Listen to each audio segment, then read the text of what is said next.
भजन होना चाहिए थोड़ी कम आवाज़ में, और जाप वो जो पूजा पाठ करते हैं उसके साथ साथ सुबह सुबह की वाणी, जितने भी संतों की वाणी हम लोग सुनते हैं, विद्वानों की वाणी सुनते हैं, हम ग्रंथों को, शास्त्रों को, वेदों को पढ़ते हैं,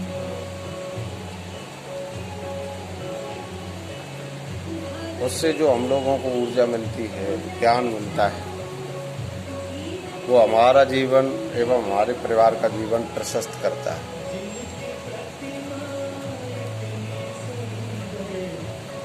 एक कोई विद्वान ने बताया था कि यदि भांग का जो पत्ता है जो शिव जी चढ़ाते हैं, वो भांग का पत्ता विष से लगाया गया, भगवान ने विष पिया था। देखो वो हलाहल था, भांग का पत्ता एक शीतल नशा है, और जो हलाहल है वो गर्म नशा नहीं कहेंगे, वो तो विष है। हलाहल विष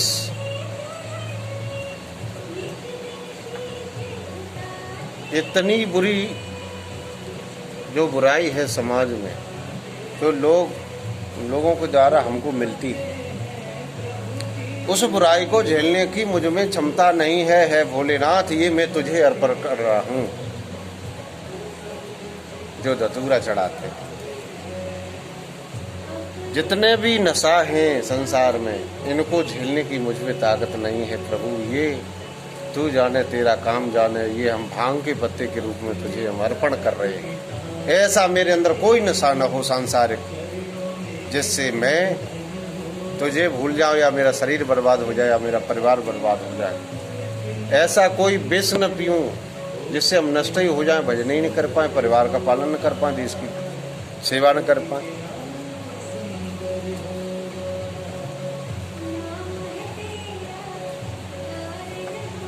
तो भांग और धतूरा,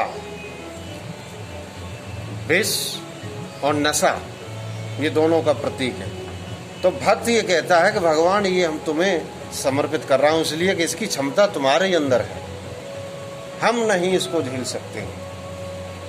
भगवान ने जग कल्याण के लिए विष पी लिया था, उस विष को शांत करने के लिए सावन के महीने में, पहले तो कुदरती बारिश ही इतनी होती है, बाबा जी के ऊपर पहाड़ें आ रही हैं, शिवलिंग में ऐसे ही स्नान हो रहा है, पूरा मंदिर भर गया है। आपने ज़्यादातर देखा होगा कि कहीं कहीं शिवलिंग ऐसी जगह बनी होती है जहाँ नदी की सीधी बाढ़ आ जाती है, बाढ़ का मतलब सीधा पानी आ जाता है। इलाहाबाद में देखो हनुमान जी लेटे हुए हैं, वहाँ तक गंगा जी आ जाती है। कहने का मतलब कुदरत जो है वो भी उनका अभिषेक करती है। हाँ, जैसे जमुना जी अभी खूब बढ़ रही हैं। अरे जमुना जी तो तब भी बढ़ी थी जब कन्हैया जी को जो है वसुदेव गोकुल में लेके जा रहे थे। अब यमुना जी बढ़ रही हैं तो हम लोगों को तो ये लग रहा है कि बाढ़ आ रही है, लेकिन पता नहीं किस उद्देश्य से बढ़ रही हैं। उनको भी बहुत समय बीत जाता है, भगवान के चरण स्पर्श नहीं कर पाती हैं। गंगा मैया, जमुना मैया प्रभु के दर्शन के लिए और उनके चरण स्पर्श के लिए स्वयं भी और वहाँ तक पहुँच जाती हैं और उनको स्नान कराती हैं, चरण स्पर्श करती हैं और वापस चली जाती हैं। अब इतना हम लोगों से झेलता नहीं, क्योंकि वो तो बाढ़ आ गई तो हम लोगों को परेशानी हो जाती है। लेकिन किसी न किसी चीज़ का, कुदरती चीज़ का कोई न कोई उद्देश्य होता है, कोई न कोई मतलब होता है। हमें हर कुदरत की चीज़ का सकारात्मकता से लेना चाहिए। जैसे पहाड़ों में बाढ़ें आ रही हैं, अरे पहाड़ों को हम पहाड़ रहने दें, वृक्षों को हम वृक्ष रहने दें, है कि नहीं? उनका नुकसान न करें, काटें न। और हम तो ये कहते हैं कि गाय में, चींटी में, वृक्ष में, हर कड़कड़ में जब भगवान दिखने लगे तुमको, और हर जगह जब आप भगवान से बात करने लगे, तो आप समझ लेना कि संसार में आप सच्चे भक्त हो गए। नरसिंह भक्त जैसे, मीराबाई जैसे और सबरी जैसे थी, वैसे आप भक्त बन चुके।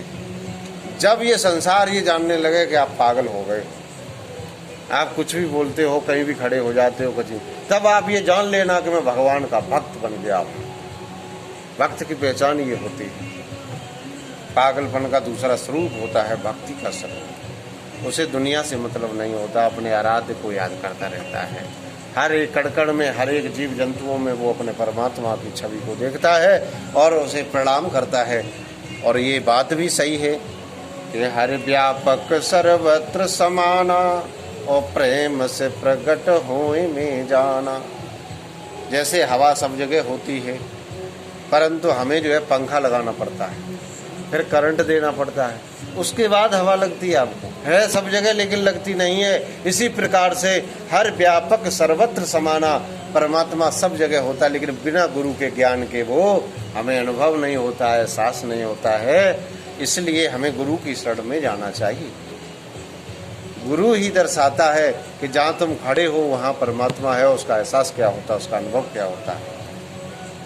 इसलिए हर जीव को संसार में आकर के, और खासकर मानव जो योनि है उतनी श्रेष्ठ योनि है, और मानव बना करके भगवान ये उम्मीद करता है कि जाओ तो तुम भजन करो, ये लोक परलोक दोनों संभाल लो और मुझे याद करो, समाज को शिक्षा दो। हम आ जाते हैं संसार में आने के बाद, हमारा 1 से 15, 25 तक बचपन, कहाँ 20 तक बचपन, और तुम्हारा जैसे भी 20 तक आपने ऐसे निकाल दिया, खेल कूद में निकाल दिया। उसके बाद शादी हो गई, गृहस्थ आश्रम में प्रवेश किया। उसमें गृहस्थ में भी बताया जाता है कि धर्म, अर्थ और काम तीनों साथ साथ चलना चाहिए। जिसमें धर्म छोड़ देता है इंसान, अर्थ कमाने में लग जाता है और काम के वशीभूत होकर के उसी में लिप्त होकर के वो उसी में अपने को नष्ट कर देता है। चौथा पन वो देखता ही नहीं है, चौथा आश्रम देख ही नहीं पाता है। इसलिए इंसान को अगर सही संस्कार बच्चे को मिलते हैं तो वो 5-7 वर्ष से ही भगवान की शरण में चला जाता है, धर्म की शरण में। कुछ आत्मा ऐसी होती है जो पूर्व जन्म से ज्ञान को धारण करती हैं, वो बच्चे बच्चापन से ही भक्ति में चले जाते हैं, उन्हें कुछ सिखाने की आवश्यकता नहीं पड़ती है। लेकिन जिस पर संतों के चरणों का प्रताप हो, गुरु का ज्ञान का प्रताप हो, वो इंसान कहीं भी पहुंच सकता है। इसलिए अपना जीवन सार्थक तभी समझना जब आप प्रतिदिन जग करके, अगर आप मंदिर नहीं गए, आपने प्रवचन नहीं सुने, गुरु जी के चरणों में नहीं बैठे, आप संतों के सानिध्य में नहीं रहे, तो आप समझ लेना मेरा जीवन निरर्थक है। और यदि आप कहीं भी धर्म स्थल पर चले जाते हैं, परमात्मा की कथा का श्रवण कर लेते हैं, परमात्मा के दर्शन कर लेते हैं, किसी भी मूर्ति के स्वरूप में कर लेते हैं, किसी भी स्वरूप में कर लेते हैं, आपका भाव ये रहना चाहिए कि हर एक कण में परमात्मा विद्यमान है। अगर मंदिर है तो उसे प्रणाम करो, वृक्ष है उनको भी प्रणाम करो, क्योंकि वो विश्व रूप परमात्मा होता है, विश्व के हर कण कण में वो विद्यमान होता है। इसलिए हमें किसी का अपमान नहीं करना चाहिए, किसी से नफरत नहीं करना चाहिए, किसी से झगड़ा नहीं करना चाहिए, किसी को गाली नहीं देना चाहिए, किसी के बारे में उल्टा सोचना ही नहीं चाहिए। किससे हम दुश्मनी करें, यहाँ कोई मेरा नहीं है। सारे जीव परमात्मा के द्वारा भेजे हुए हैं और हर एक जीव में वो उसका अंश निवास करता है, इसलिए उस अंश को हम परमात्मा समझ के उसे प्रणाम करें। अगर ऐसी सोच इंसानों की हो जाए तो कभी किसी के साथ झगड़ा नहीं होगा, नहीं कोई किसी से नफरत करेगा, आपस में प्रेम पूर्वक मिल करके रहेंगे, सभी भजन करेंगे, सभी धर्म का गुणगान करेंगे और ये कलयुग तुम्हारा सतयुग में परिवर्तित हो जाएगा। वो सतयुग वहीं पर होता है जहाँ सत्य होता है, और धर्म न दूसरा सत्य समाना, जहाँ सत्य होता है वहाँ परमात्मा होता है। एक झूठ आपका 20 सत्य को खत्म, नष्ट कर देता है। इसलिए अपने सत्य की प्रयत्न पूर्वक रक्षा करना चाहिए।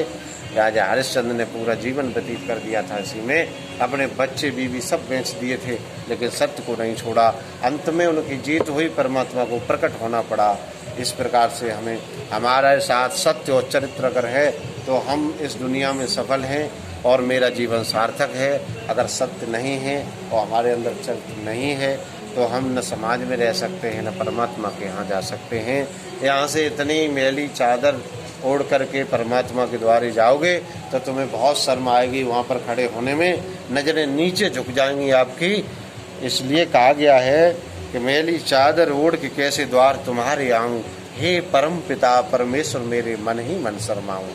चाहे आपकी महाशिवरात्रि आए, चाहे श्रावण आए, चाहे जन्माष्टमी आए, जो भी त्यौहार आते हैं वो कुछ न कुछ शिक्षा दे के जाते हैं। खुद भी मंदिर आओ, बच्चों को भी लेके आओ, साथियों को भी लेके आओ। लोग क्या सोचेंगे क्या कहेंगे इससे कोई लेना देना नहीं है।